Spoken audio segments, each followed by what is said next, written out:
So thank you very much, everyone, for coming. Welcome to this discussion this evening. Well, it's evening here. It may be afternoon for some of you, but it's evening over here. My name's Jess. So I am the chair of UD. That's UD UK rather than the other UD, because we have two unlocked democracies here. But this could be a really interesting chance to have a conversation between Dave from Canada, between Tom from the UK. So just before we start, just to say for anybody who doesn't know, that we campaign for a vibrant, inclusive democracy. You know, we want a better democracy that puts power in the hands of the people, that's supported by a written constitution. So we've been doing a lot of work recently regarding turning the tide, which is about looking at 40 years of decline of local government. So we are really passionate about this, and this is why it's great to have this conversation. So we have two people here tonight who are going to have the conversation. We've got Dave from Canada, we've got Tom from the UK. So could you tell us a little bit about your respective backgrounds? Welcome, Tom and Dave. Perhaps Dave, could you go first? Sure. Here, it's definitely not tonight. It's not evening. It's evening here. Good evening to everyone across the pond. Here in Canada, we have 4 or 5 time zones, so it's somewhere between 11 a.m. and 2 in the afternoon here. I'm in Toronto. It's such a exciting thing to be doing this. Very excited. We actually stole our name from you. We started our group of We'll allow it. 8 or 9. I asked for permission. We started our group about 7 or 8 years ago, and we actually reached out to Unlocked Democracy in the UK and said, we're looking for a name for a new group. Can we steal yours? And we had your blessing. So my background is I'm a democracy reform advocate. We have provinces here in Canada, similar to the US, and we've had a series of referendums on proportional representation in provinces. And I had the honor of working on 2 of them, one in Ontario and one in BC. So that was an introduction to me about voting reform. And we do a lot of really fun tactics with our work here. If you Google my name and the word Lego, you'll find a lot of my advocacy about first past the post. And most recently, I wrote a book about democracy and how we can reform the Westminster model. And now I'm just trying to put the ideas from that book into action through Unlocked Democracy Canada. Brilliant. Thanks very much, Dave. Tom, can we hear about a little bit from you? So Tom from the UK. So first of all, it might be worth explaining how come we're having this meeting, and also it gives me a chance to say how pleased I am to be joined by so many of our friends and allies from the other side of the pond, as Dave puts it. And I mean, this meeting is happening because shortly after I was appointed as the director of Unlocked Democracy, I set up Google Alerts, where Google Alerts let you know if something's in the news. And so I put in a Google Alert for Unlocked Democracy, and every now and again, Unlocked Democracy popped up, and I was really pleased, really enthusiastic, because we had got some coverage in the UK. And then irritatingly, it was always this Unlocked Democracy in Canada. And I thought, well, who are they and what are they up to? So I contacted Dave, and then we sort of struck up a good working relationship, and hence why we're meeting today. And of course, the issues that we campaign on are very similar. Although as someone who, until the election decided otherwise, was a Liberal Member of Parliament in the UK Parliament, I look enviously, and perhaps Dave will tell me I'm wrong, at a government that is run by a Liberal Party, which is something we haven't had for a number of years in the United Kingdom. So just a few words about me. So I've lived a bit here, there and everywhere, lived in France, lived in Australia, but lived in the UK. And since returning to the UK, I've had a couple of stints as a local councillor. So I understand about the importance of local government, and have been able to track really the changes that have happened in local government. And local government has given me some of my most exciting experiences, I was a councillor in Hackney, a rather deprived part of London, and the first meeting I attended as a councillor in Hackney, there was a riot outside because it was at the time of the poll tax and everyone had come to demonstrate outside. And this was followed shortly by some demonstrators who were demonstrating about a new policy the council had introduced, abseiling down into the council chamber, and they started attacking one of the Labour councillors because they were in charge of the council. So that was my first taste of local democracy. Everything has been rather a sort of anticlimax since, I guess. But I had two stints, one as a councillor in Hackney, one in Sutton, a much more sedate experience. And then more recently than that, had 22 years as a Member of Parliament in Southwest London. So I've been fairly heavily involved in the democracy sector for a number of years now. Brilliant. Thanks, Tom. So, well, I mean, so now we have these two people introduced. Let's just have a conversation. Let's ask them some questions. So I'm going to start with something which Tom has already covered a little bit of, but I'd like to dig into a bit, which is why people get involved in this. You know, why democracy? Why campaigning for democracy? You know, for some people, there's a moment and you go, oh, this is what I want to do. For other people, it's sort of a slow dawning. You know, so I wonder, perhaps if I go back to Dave, Dave, was there anything that made you think, this is what I have to do? I have to be involved in democracy campaigning? You know what? I think seeds were planted in my youth. Watching the results of first past the post elections were just baffling to me. I would see parties win majority governments, but looking at the numbers, I could see that most people didn't vote for them. And I just thought that was absurd. But then I shifted into different types of activism. I was doing work around environment. I was doing a lot of work around cycling issues in Toronto to make it safer for people to ride their bicycles on the streets. I did work around how we use and share our public spaces. And that got me really engaged in municipal politics and following how decisions are made at City Hall.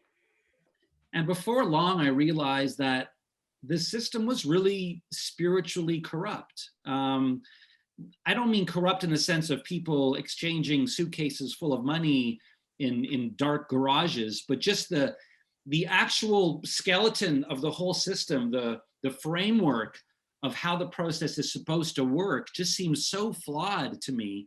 And I realized that I could achieve more positive change by widening my scope and trying to fix the system itself. Because no matter what issue you care about, human rights, LGBT, climate change, sexual consent, you name it, if the decision-making process gives preferential treatment to kind of an insider's club at the exclusion of ordinary voices, then all of our work is for nothing.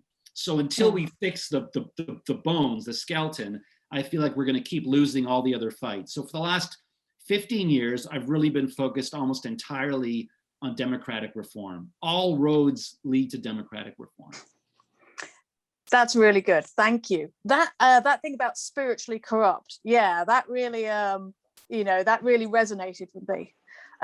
Tom, was there anything you wanted to add there? Because you covered a lot of this previously about, the various meetings you had and, the experiences you had early on. But was there anything you wanted to add about, a moment when you thought, democracy campaigning, the democracy sector, whatever that might mean, that's for me? Well, I suppose the first thing I'd like to say, and this may not necessarily be popular in democracy circles, is that being involved in politics is democratic campaigning. And I think there's a perception, certainly amongst some democracy sector organisations, that every single politician who's involved in politics is of a venal, corrupt nature, seeking to promote their own advantage. Well, certainly that wasn't my experience. I think invariably politicians, it didn't matter which party they were from, they were on the whole in it for the right reasons. They might have very strongly opposed views, but they're in it for the right reasons. But I suppose what triggered my interest in politics and democracy campaigning, as I suspect is quite often the case, was a person. And that person was Margaret Thatcher. And for people who were sort of becoming politically active in their late teens, early 20s, at a point when Margaret Thatcher was our Prime Minister, she was very much a motivator. And she motivated people into two different camps, either those who fully backed her and thought that she was going to achieve a radical sort of overhaul of the United Kingdom and make us great again, and those who were in the other camp who opposed virtually everything she was doing, and rather than just getting frustrated at the changes that were happening, wanted to get involved politically. And I was in the latter camp, I hasten to add, rather than the former camp. So in my case, it was very much Margaret Thatcher, and a couple of issues that were pretty dominant in the 1980s, which remain dominant to this day, and that was Europe. So I joined the Liberal Party because it had the best policies as far as I was concerned in relation to our relationship with Europe, and also the environment. And those were two things that got me involved. And frankly, those are issues which certainly in the UK are just as salient as they were nearly 40 years ago. Thanks, Tom. Now, can I ask the next question to you first, Tom, and then to Dave? Let me try and roll in a couple of things together, if that's okay. One is, what do you see as the biggest threat or failing? So this is, for your respective government. So here in the UK for you, Tom. The second is perhaps a couple of positive developments you'd seen. So if you could just, compare and contrast those two.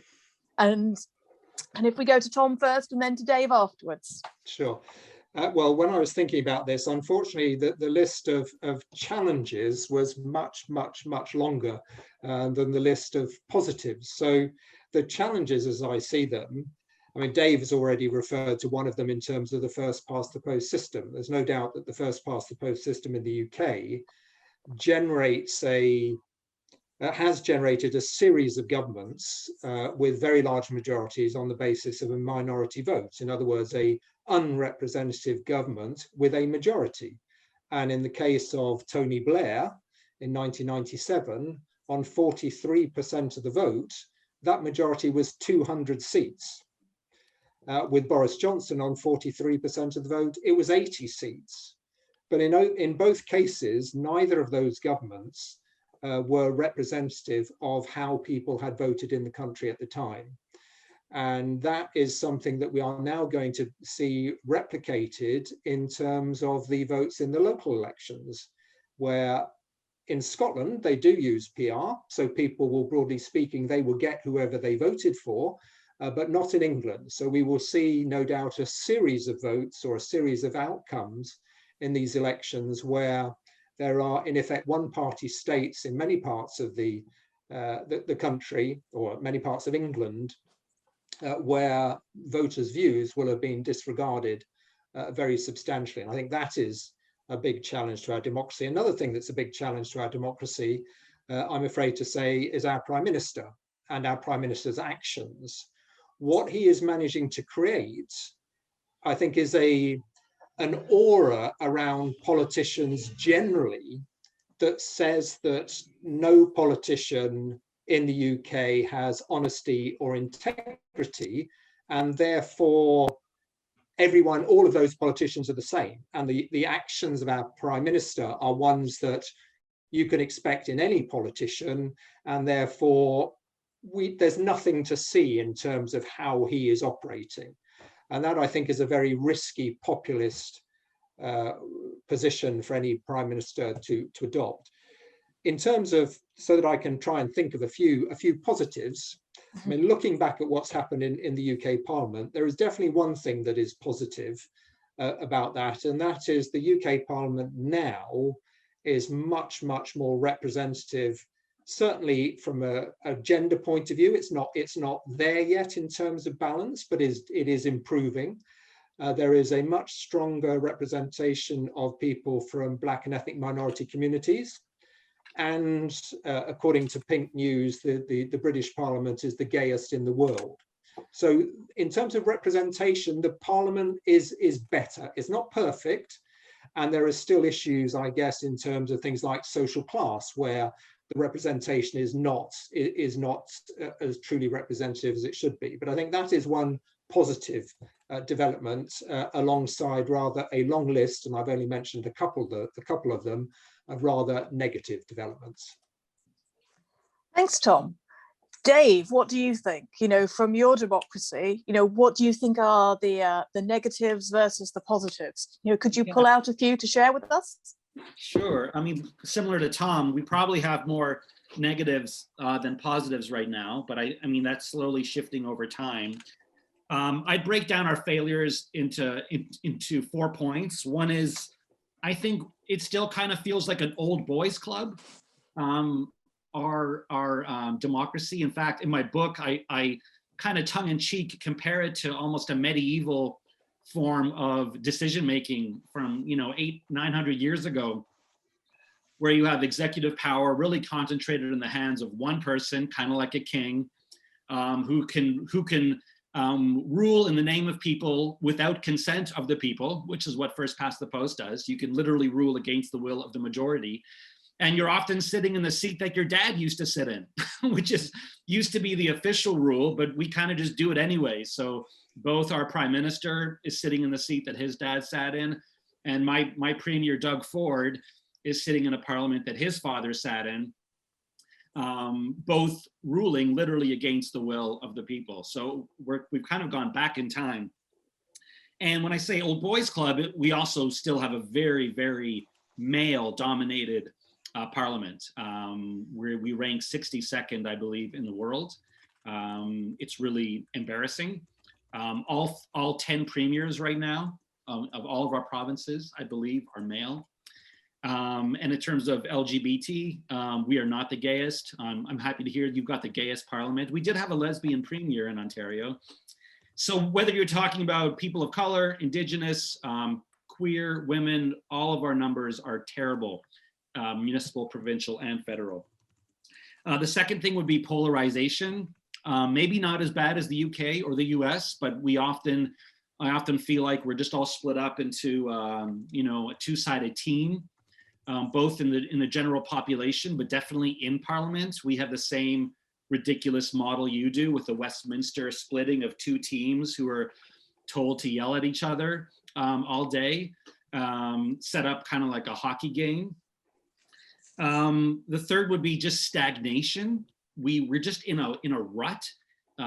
There's this commonly held belief in Canada that politics should never be changed, that the models we inherited from you are sacred, that they're written in stone, and it would be almost sacrilegious to even suggest that innovation could be worth talking about. And then fourth, I think the biggest problem is that we have what I call a cartel of political parties. The States has 2, we have kind of 3.5. But it's the same problem in the sense that all of our major parties resist reform. They all want reform when they're not in power, whether it's the Liberals or the NDP, but as soon as they're in power, none of them ever lift a finger for change. So we're kind of stuck in a rut. On the positive front, we had our first non-first past the post election 2 years ago. So unlike you, we're actually the only member of the OECD where every election at all levels of government in Canada are first past the post. Every municipal, every provincial, every federal. No other country can say that. And 2 years ago, we were able to convince a city, you might be familiar with the name, it was named after a place in England, London, Ontario. They became the first city in Canada to ditch first past the post. And they held a ranked ballot election for their mayor and councillor. So that was a foot in the door. The other interesting thing is we have had some good reform on our Senate, which is similar to your House of Lords. Both are ridiculous institutions, but to the credit of our current Prime Minister, he switched the system so the appointments are all done in an independent format. So rather than having liberal or conservative senators, we have independent senators, and that's created a bit of an opportunity for some thoughtful things to come out of that house. And we also, about 30 years ago, maybe 40 now, we got rid of life appointments in the Senate. So now there's forced retirement at 75. So because our House of Commons is so, what's the word, unconstructive at times in its polarized nature, the Senate sometimes provides a counterbalance to that. We have Rial Laverne on the call. He runs Fair Vote Canada. I would love to hear, if we have time, maybe just 2 or 3 minutes from Rial. Rial, what do you think the positives are right now in Canada? I know you're working actively on federal reform and the chance of having a citizens' assembly. Yeah, go ahead, Rial. Well, certainly, I think that is an idea whose time has come. I'm sure in the UK you're familiar with this citizens' assembly idea as well. Basically, we've transformed our strategy of change. Our former strategy of change was, well, let's support those parties that support proportional representation and try to help them win more seats. And if we could have a minority government, they could hold the government's feet to the fire and insist on electoral reform. Well, that formula itself hasn't worked very well, even in the cases where we did get a minority, such as in BC in the late 2019s. It was the referendum in 2018 was lost, and that was a minority situation. So what we're insisting on now is that politicians themselves need to recuse themselves from this process of electoral reform, because very obviously they're in a conflict of interest. And that's just starting to get some traction.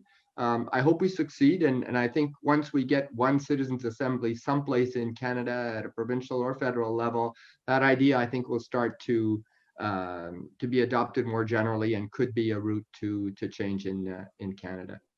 Aside from that, we do have a possibility in Quebec right now. They've actually passed an electoral reform bill. No, sorry, not passed. They've drafted a bill, and it's gotten past the first and second readings. But that is a bit of a hornet's nest. I don't think we want to get into the details, but it is something that we're watching very closely. Thanks very much. We probably don't have time to get into the details. Great though that would be. Could I ask Tom then to think about what we could learn from Canada's democracy, from the things that Dave has just been saying? What do you think we can pull out to learn here in the UK? Well, Dave has referred to one area where Canada has made slight improvements on the UK, and that is in relation to their Senate, their equivalent of the House of Lords. However, I'm not sure I would want the UK to follow that particular route, because what they're doing or what they've done in Canada is still an appointed House. And I think that in the UK we need a Senate, or we need a House of Lords that is elected. I'm not particularly hung up on what particular type of House of Lords we end up with, but one that is perhaps has a regional component to it, for instance. But we need an elected second chamber. So whilst there have been some slight improvements in Canada, I wouldn't want us to go down that particular route. And as I understand it, at least one of the political parties in Canada wants to revert back to the original arrangements of the Senate in simply having political appointees. So who knows how long that will stay in place in Canada. One area, however, where I think we might be able to learn, but I'm speaking from a position of strong ignorance, and Dave and the other people from Canada on the call may want to correct me, and that is whether, with what happened in Quebec and the referendum, and the fact that, for instance, the Canadian Parliament is bilingual in terms of all its materials and so on, whether there's anything that we can learn from Canada about how they have addressed that issue, the thorny issue of one part of the country wanting to at one point secede, and whether there are lessons that we can learn about how we can try, I mean, this is my personal view, how we can try to keep the United Kingdom together in what is, I think, an increasingly risky scenario, where we've seen that although after a very long string of polls pointing to people in Scotland wanting independence, the most recent polls are actually starting to shift a little bit in the other direction. But also in Wales, that although there's only a minority of people in Wales who support independence, that is a growing percentage. And of course, in Northern Ireland, they came very close to a majority of people wanting to consider a referendum in Northern Ireland about whether to join with the Republic of Ireland. So we have got some real tensions in the United Kingdom, which Canada might be able to help us with, but it may be that Dave is going to dissuade me from thinking that we have much to learn from how Canada dealt with the Quebec dilemma. Well, Dave, can you dissuade Tom from that? So let me put the same question back to you then. Whether there are things that that you can learn from the UK's democracy. Perhaps there are some things where you think, oh no, we're definitely not doing that. One of the things I'm very jealous of in your democracy is the lack of party discipline within your caucuses. And I'm sure that's a headache sometimes for you. Maybe you're too far the other way.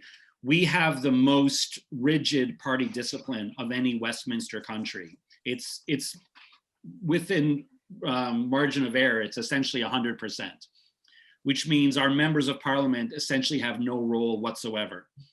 Every vote in the House of Commons falls along party lines. All the Reds vote one way, the Blues vote another way, the Oranges vote another way, and the two Greens vote their way. And it just kind of defeats the whole point of having members of parliament. There's lots of reasons I explore in the book to try and figure out why your MPs seem to have a little more guts to be independent. And of course, MPs should take into consideration the platform of their party. That's why we have parties. Oh, sorry, there's three Green MPs. Thanks, Howard.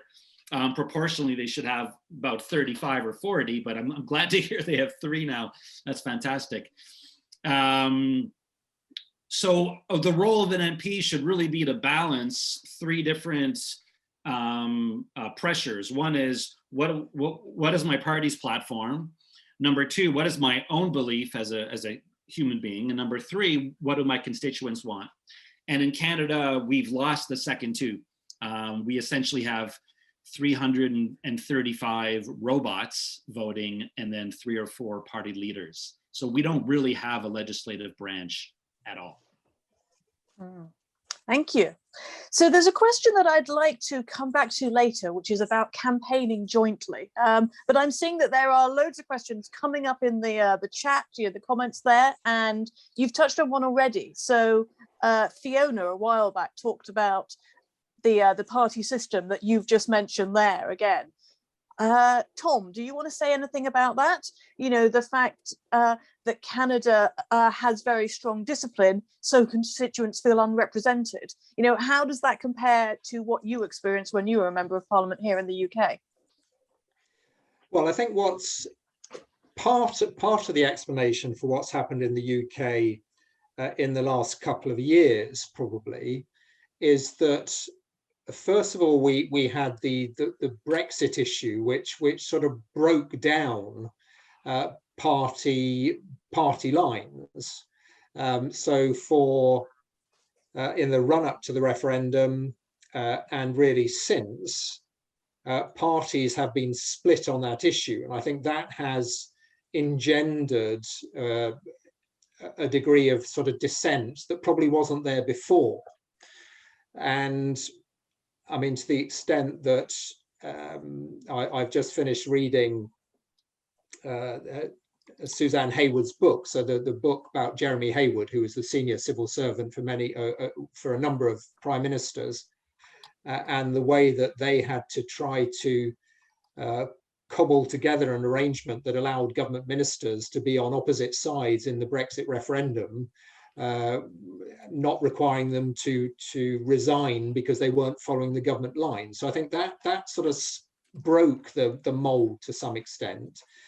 And it's probably been added to by the fact that when Jeremy Corbyn was the leader of the Labour Party, he had probably more consistently voted against his party than any member of parliament in any other political party. So all of a sudden, one of the political parties had as their leader someone who had never really felt bound by the rules of the whips, and that may have given an impetus to some of the other members of his party to do the same. And of course, we have exactly the same with our current Prime Minister, Boris Johnson, in terms of someone who has pretty consistently, when it has worked to his advantage, decided that he was going to go the other way. So when you have two and then now one party leader who has a consistent record of not voting with the party, it becomes that much harder for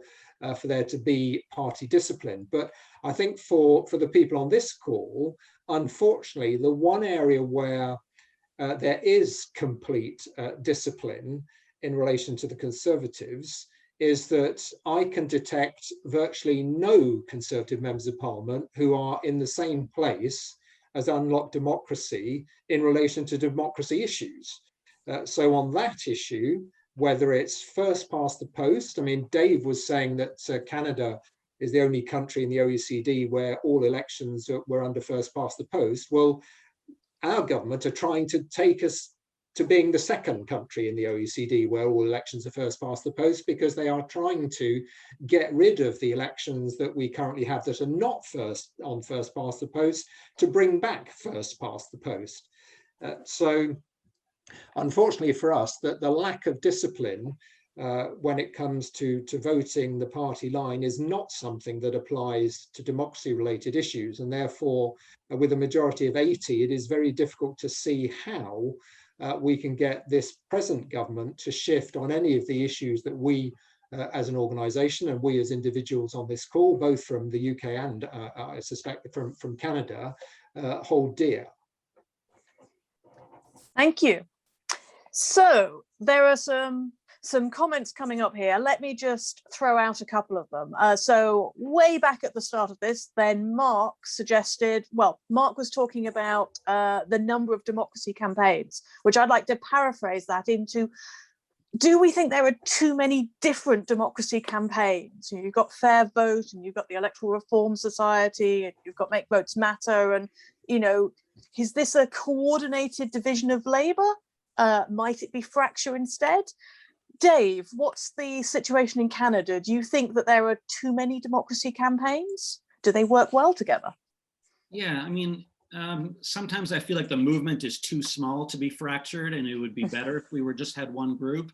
On the other hand, I think it's a sign of maturity. And you look at the environmental movement, and it would be an absolute shame if there was, you know, one environment group or one LGBT group. I think it's amazing that here in Canada we have Greenpeace and the Sierra Club and the World Wildlife Fund and the David Suzuki Foundation all fighting for a greener world. Likewise, why wouldn't it be a good sign that the democracy movement has 2, 3, 4, 5, 6 groups? In fact, one of the things that pushes me towards supporting proportional representation is that I don't want to see just 1 or 2 parties in power. I want to see a whole bunch of parties working together in collaboration with compromise. So I think it's great. I get along well with Rial, who's here on the call. He's with Fair Vote Canada. There's a group called Samara Canada, which does more of the research think tank side. We have regional groups as well. And I think as long as we're all in touch and communicating, and, you know, I'll retweet Fair Vote all the time, they retweet me, I think it only makes us stronger to have multiple groups, as long as we're collaborating. Brilliant. Tom, what's your view on that? Well, it would be strange if, on the one hand, we were criticising a political system which guarantees almost that there are only ever going to be 2 or 3 parties, to then suggest that, well, actually, there should only be 2 or 3 organisations campaigning in the democracy sector. So we have a variety of organisations, but what we do, and I'd like to reassure anyone on this call who is worried about this, is that we do coordinate effectively around certain campaigns. So for instance, Unlock Democracy, we've coordinated a campaign in the UK which now has the support of 18 different organisations stroke academics in relation to a citizens' convention, trying to put pressure on both the government and the Labour Party, who have a democracy commission, putting pressure on both of them to try to get them to adopt a citizens' convention as part of any sort of democratic renewal process that they're going to go through. So we do coordinate. We've also got a very well coordinated campaign run by Make Votes Matter with different partners involved, that is campaigning within the Labour Party. So Unlock Democracy, we have members of our council who are Labour Party members who are campaigning within the Labour Party as part of that cross-organisational campaign to secure support within the Labour Party through motions to their constituency parties, then through their party conference, to get PR adopted as the Labour Party policy. So we do work together effectively, but there are also going to be issues on which each of us as organisations have a particular expertise or a particular skill, which means that we are going to focus on that area and us alone. So it's a combination of working together and working individually where that's appropriate. Thanks. There's a question just come in from Josh, which I think could be quite pertinent now, which is about how much the general population cares about democratic reform. So let's go back to you first, Tom. So here in the UK, do you think the general population generally cares about democratic reform? Do they believe we have a really, really well-functioning democracy? What do you think? Partly it depends on what sort of question you ask, because if you ask a very specific question about do you think that, as Unlock Democracy does, that the UK needs a written constitution, unfortunately the responses from many will be a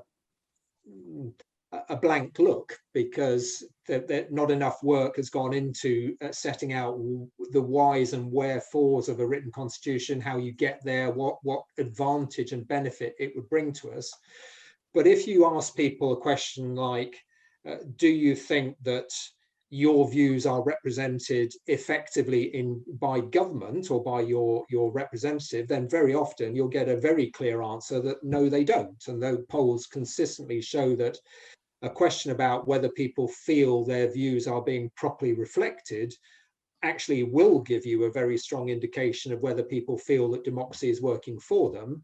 And I suppose that, the Brexit vote is perhaps a very good example where, unfortunately, in my view, people who had felt excluded from political processes, who hadn't voted perhaps for a series of elections, suddenly saw that as an opportunity, because they knew it was a referendum where everyone's vote was worth the same, that they were going to use this as an opportunity to give the establishment or the elite or the politicians a good kicking over an issue which, frankly, if anything, is going to damage people's prospects rather than improve them. And it's interesting that we have on that subject, the fishing community is now complaining about the outcome of Brexit. We have farming communities complaining about the outcome. We have the fashion industry, the financial services sector complaining about the outcome. And of course, we now have real risks in Northern Ireland over the outcome. So people are dissatisfied. They do feel disconnected. We as democracy sector organizations have got to find a way of connecting them genuinely into a process where they can have influence and a way that is going to positively impact on their lives and livelihoods. Thanks. Dave, can I ask the same question to you? So, thinking about the general population of Canada, do they care that much about democratic reform? How high in the list of priorities is it? I think it's very high on everyone's list of priorities, but I think that can easily be hijacked in the absence of civic awareness in terms of the details. So, people are voting in droves these days for populist candidates who say that the system is rigged, the system is broken, democracy isn't working, all the power is in the hands of the elite. In fact, I opened my book by comparing quotes from Bernie Sanders to Donald Trump, and I show that you can't tell which one is from which, and from the Tea Party and the Occupy movement. Very successful political movements are talking about democracy, but instead of getting into the details the way we are and saying, you know, the structure is broken, their answer is vote for me and I'll kick out the bums, I'll drain the swamp, I'll do whatever. So I think people do have a deep sense that democracy is failing, that it's broken. What they're not getting, they're not connecting the dots to what the actual causes of that failure are. But I think we have a good starting point, which is that people are smart enough to sense that they are currently disempowered by the current system. Can I just add something to that, Jess? And that, I mean, I think Dave is right. Democracy is failing and is failing to meet people's needs. But I think we have to be very careful about our own terminology, because a message that suggests democracy is failing clearly is one that resonates well with the far left and the far right, as Dave has sort of set out. And if we're feeding a story that is about democracy is failing, then we do risk feeding elements who frankly are not interested in democracy and would much prefer to take control themselves. So it's a difficult balancing act that we've got to play in terms of trying to address the failings, but without suggesting that the whole thing is imploding because other parties that none of us on this call would favour might step into that vacuum. So let me play devil's advocate there, because one thing I've been struggling with is, well, it's not a vacuum. So they've occupied that space and the space is there. I think we've actually given up that space to the Trumps and the Johnsons by not staking our own claim. So it's possible that if we start using language like the system is rigged, here's some ideas to fix it, we might actually recruit reasonable, sensible, practical people away from the fringes, because right now it's only the Trumps who are saying the system is rigged. I think there's a way of saying the system is rigged in a way that offers constructive prescriptions rather than just feeding into demagogues. Well, I hope you're right, Dave, but there was an interesting poll in the UK probably about six months ago, polling young people, where a depressingly large number of young people in the UK thought that the right approach wasn't a democratic one, but was actually to elect a strong man. I think that was the phrase that was used, a strong man to run the country. So, you know, as I said, I think we have to be careful on language, because we don't want to feed a perception that a strong man is what is required, as opposed to democracy with all its failings and challenges. That is really interesting, because that was pretty much exactly the question I was about to ask. So thank you very much, both of you. You know, the question I was going to ask was about the power of language, you know, because it was mentioned way back in the chat about, you know, how different things speak to different people here, which I think you've both answered very well, because the same thing said at a group of people, some people will take it in different ways. So it is very much about how we discuss the topic in a way that gets our point across without pushing people away, but also, you know, really shows what we mean and shows our passion for democracy. Can I take a step away from that there? Because we had a question a while back, which I thought, you know, I'd just throw in as a bit of a spanner in the works, which is, why do we need a second chamber at all? You know, why do we need a system that looks like this? You know, we have this Westminster model, which the UK has exported around the world, but why do we necessarily need that? You know, can we devolve down to a single chamber system? You know, what's the function of a second chamber? Or what's the practical good function rather than the technical function of a second chamber? Could I go to Tom first for that one? Sure. Well, I suppose there are a number of reasons why I think a second chamber in the UK is needed. And first of all, from my experience as a member of parliament, it is clear that members of parliament do not have the time to give legislation the scrutiny that is required. So someone needs to do that job effectively, and on the whole, the House of Lords tends to do that, albeit a hereditary, with hereditaries and appointed people, they tend to do that better because they have more time to devote to that, because, for instance, they don't have the constituency workload to do as well. Of course, if you also have a House of Lords, for instance, that is elected in a different way, so and on a different timetable, then you have the potential for if the elections are not on the same day, you could well have one chamber represented by one party or parties, and the other chamber a slightly different balance. So you end up having perhaps a more effect. You do have checks and balances, political checks and balances embedded in the second chamber as well. So I think probably if those are two of the principal reasons as I see it.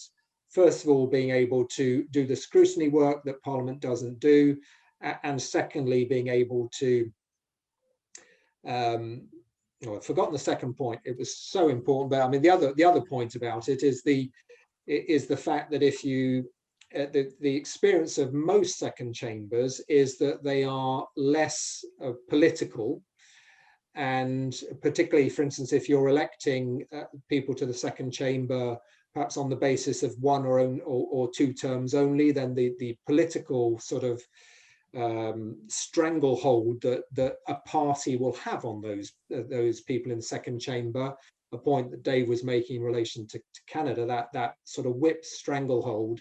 If people know they're only going to be there, say, for a 7-year period, then frankly, the political parties are going to have a much harder job of controlling them than if they can see that as a long-term position for themselves. Great. Dave, what about you? I don't think too much about the Senate, to be honest. I mean, I'm actually working for a senator right now. She's an independent senator, and she's got some great legislation on the books about lowering the voting age to 16, which is something I support strongly. For the most case, the Senate in Canada is viewed as something that is supposed to rubber stamp the House of Commons. There's little example of them interfering with bills that have come out of the House of Commons. So there aren't a lot of negatives of having it, and there are examples where the Senate does play a positive role. I'm far more interested in the problem of our executive office, the Prime Minister, completely usurping the legislative branch. If we have a problem in Canada, it's not that our Senate is interfering, it's that our Prime Minister has completely, the concentration of power within the Prime Minister's office has made the entire House of Commons completely irrelevant. That's a much bigger crisis. So in that sense, any discussion about the role of the Senate is almost a distraction from what we need to be talking about. In fact, I don't talk about the Senate in my book at all. I just don't see it as an important issue to be talking about right now. Thanks. Thank you, both of you.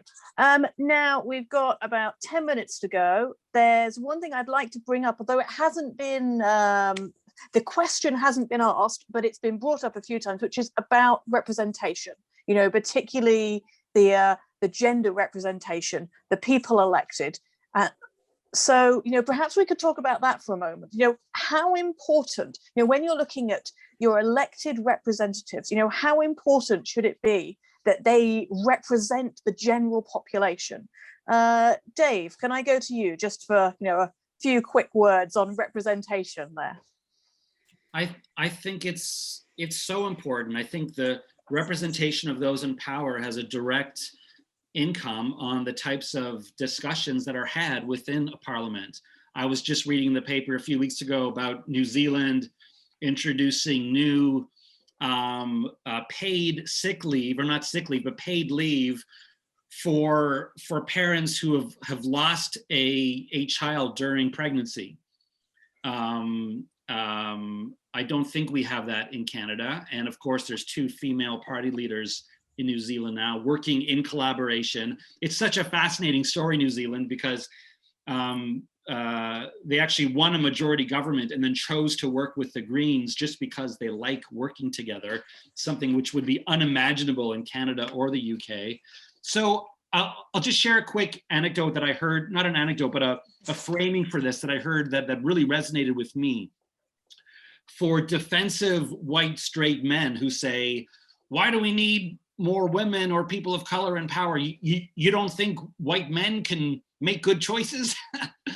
and the best response I've heard to that is actually one that is the most likely to resonate with those defensive folks. And that is that it's not that they might not be able to come up with the right answers to any problem. It's that they might not ask the right questions in the first place.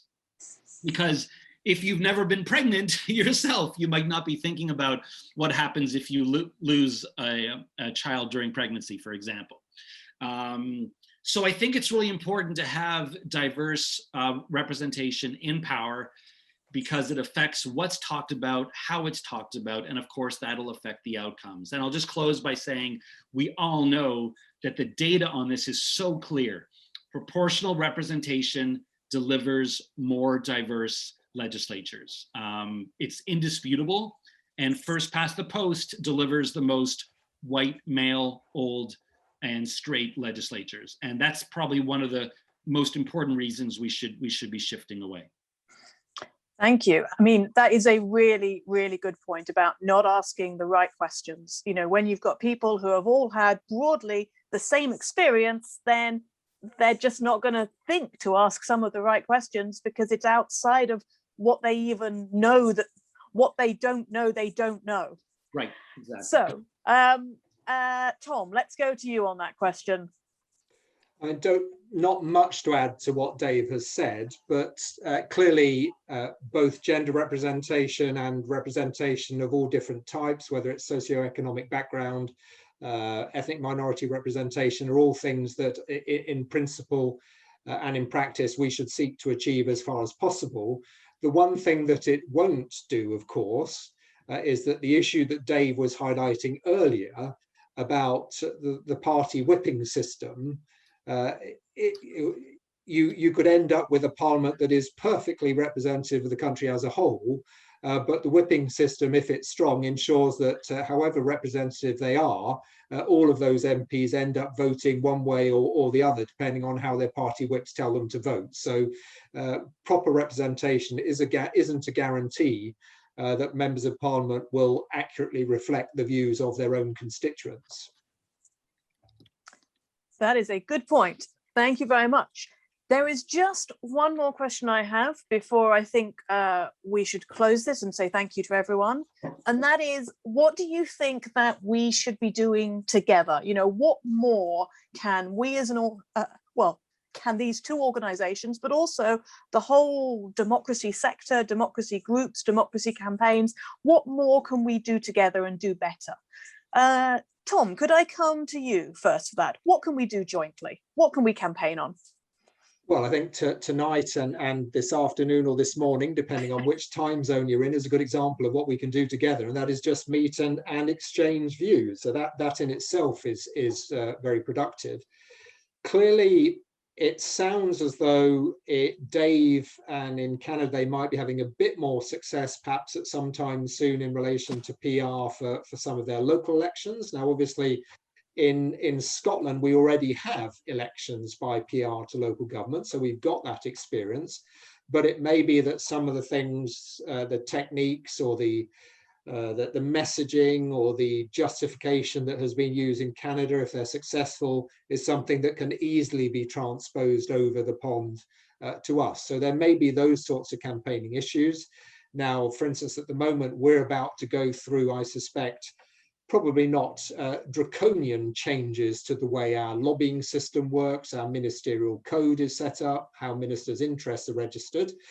But it may be that there are some changes that are afoot here that Canada could benefit from. And equally, there may be things that I'm not aware of that are working their way through the system in Canada that we could try to import here in terms of improvements to our democracy. So I think there are a number of fields in which we can work together effectively, and I'm sure that Dave and I will keep in touch and make sure that we do share that intelligence that both our organisations could benefit from.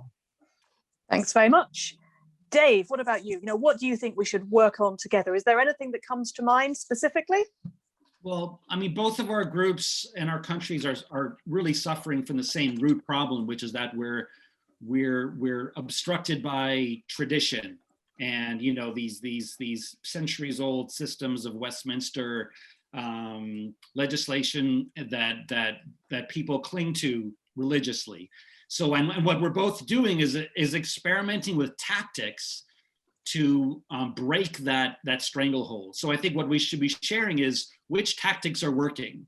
So right now, for the last 10 years, I've been experimenting with trying to do reform at the municipal level, hoping that it'll kind of trickle upwards, that if we can get people more accustomed to different voting systems and different ballot structures and different outcomes, then they might want to see it provincially and federally. We're even pushing people to look at, their nonprofit elections for boards, their tenant boards, their high school student council elections, neighborhood elections, corporate elections. What type of ballot are you using there? Anywhere we can get a foot in the door to get people to learn about different voting systems and to try them, we think might be a step forward. But it's just a tactic. We don't know if it'll work. We've tried the tactic of pushing for provincial referendums, and that seemed to not work very well. So anything you guys are doing that you feel is moving you forward, I want to hear about it, and I'll share the same with you. Thank you. That's really kind. We will definitely share that with you. So we are coming up to the hour. Thank you very much for that discussion. Just from Dave and Tom, final words. Were there any websites you wanted to plug, any petitions that you've got going on? Just looking at the chat, I know there are a couple of links that Grace has put in there for the two organizations. But, supposing we go to your websites and we say, what should we click on? What's the top thing you'd like us to click on at the moment? Tom, what about you first? Well, we're running, one of the campaigns we're running at the moment is around the police bill. So I'm not sure what it's like in Canada, but in the UK, our Home Office relies on a steady stream of bills that it churns out that are going to solve the current crime or terrorism problems that we have. And then when it doesn't do that, the next year they bring out another one, and the year after that another one, and then another one. The current police bill is one that would clamp down very heavily on people's right to protest, and that is a big campaign that we're running. And alongside that, perhaps quite a political campaign, although we're obviously not party political, but a political campaign which we are targeting at the treasurer of the Conservative Party. If you've been following any of the news in Canada about the PPE, the protective equipment contracts in the UK, which an astonishingly high percentage of them seem to have gone to conservative donors, so companies run by people who have either donated to the Conservative Party in the past or are likely to donate to them in the future.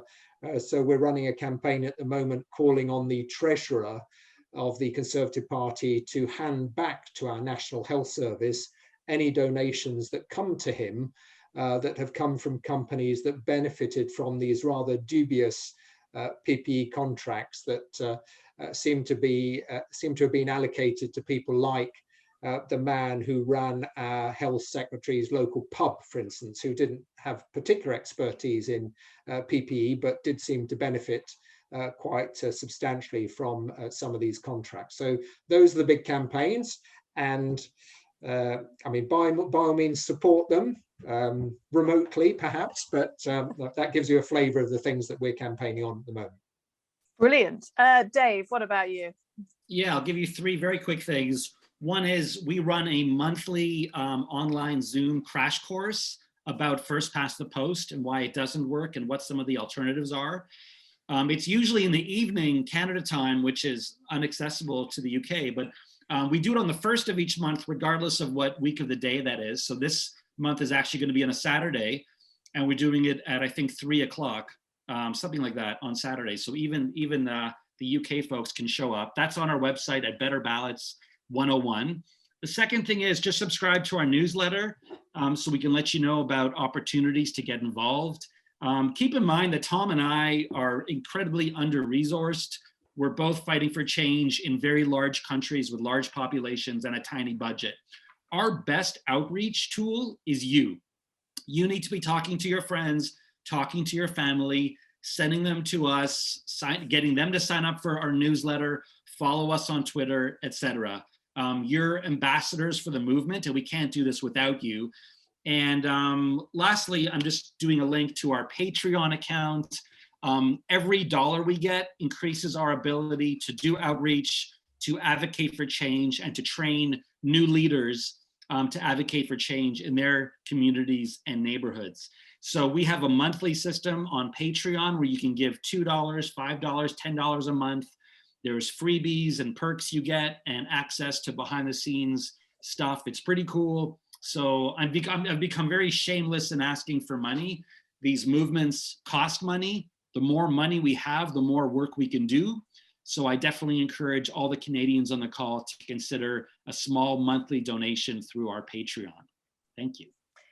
Thank you very much. Thank you to both of you. Thank you for the audience. Thank you for the questions. This has been really interesting. We should definitely do it again. So in that case, thank you very much and goodbye. Thanks. Let's do it again sometime. Bye, everybody. Bye. Thanks, Jessica. Bye.